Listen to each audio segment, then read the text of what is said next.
Assalamu alaikum dear students, I hope you'll be doing well. So in today's video, we're going to start our lesson with the topic essay number 5, and the title of the essay is Libraries.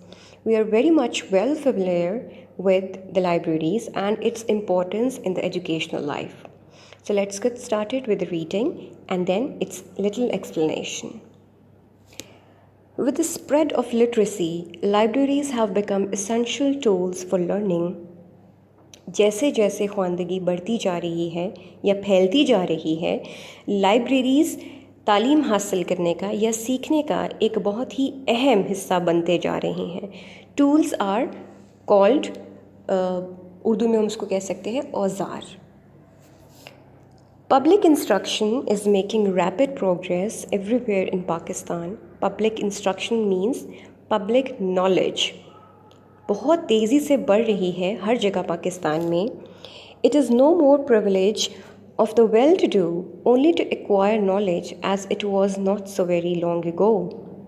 ये सिर्फ बेहतर ख़ानदान से ताल्लुक़ रखने वाले लोगों का ही हक़ नहीं कि वो तालीम हासिल करें या नॉलेज को एक्वायर करें, as it was not so very long ago, क्योंकि बहुत अरसे पहले ऐसा नहीं होता था. There are schools, colleges in almost every part of the country. The 21st century dawns with a sure promise to be a century of peace and educational explosion. 21st century इस इरादे के साथ अपनी सुबह का आगाज़ करती है कि ये एक अमन की और एक धमाका खेज़ एक्सप्लोजन यानी धमाका खेज़ तालीमी किरदार अदा करेगी. Naturally, when there is thirst for knowledge, there is also an ever-increasing demand for books and magazines.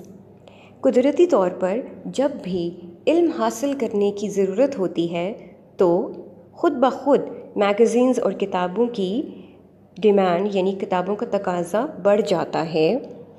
Everybody does not have the means to buy books for all sorts. हर किसी के हर तरह की किताबें ख़रीदने के वसाइल नहीं होते हैं.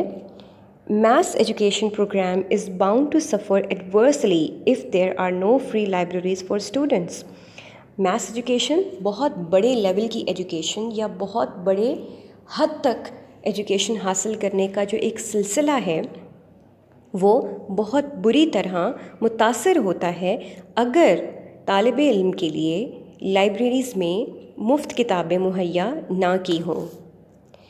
Our school libraries are not functioning properly काम नहीं कर रही हमारी स्कूल की libraries. There are practically no reading or borrowing facilities. Practically mean अमली तौर पर, किताबी तौर पर तो होता है लेकिन अमली तौर पर कोई रीडिंग या किताबें उधार लेने की कोई भी सहूलत मैसर नहीं होती. There is no whole time staff for libraries.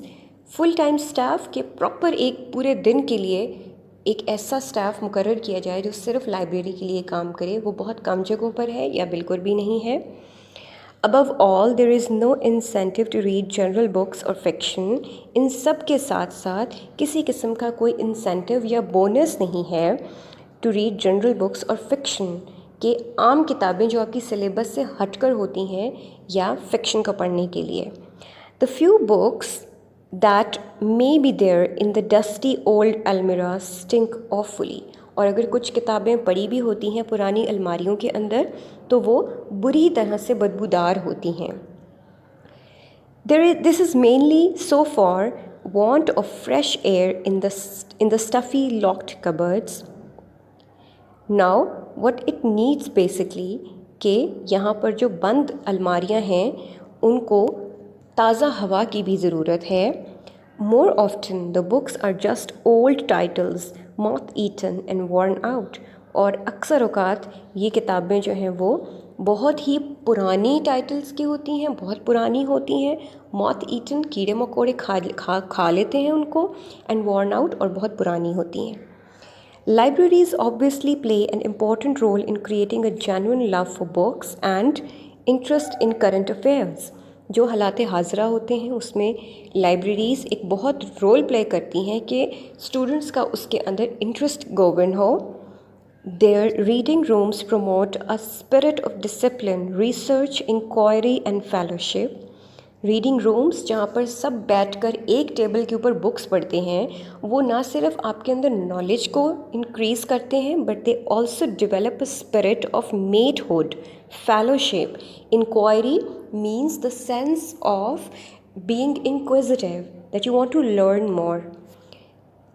Libraries with a variety of attractive titles have a healthy and beneficial effect on the eager minds of students. So libraries, ऐसी लाइब्रेरीज़ जिनके अंदर बहुत ही अट्रैक्टिव किस्म की किताबें होती हैं वो बहुत ही सेहतमंद और बेनिफिशियल इफ़ेक्ट और बहुत ही फ़ायदेमंद असरात पैदा करती हैं. किस पर? जो बेचैन या जिनके अंदर क्वेस्ट होती है नॉलेज हासिल करने की, ऐसे स्टूडेंट्स के ऊपर. So dear students, I think I have elaborated this essay very much. If still you have any queries, you may ask. And till the next time, take care of yourselves and Allah Hafiz.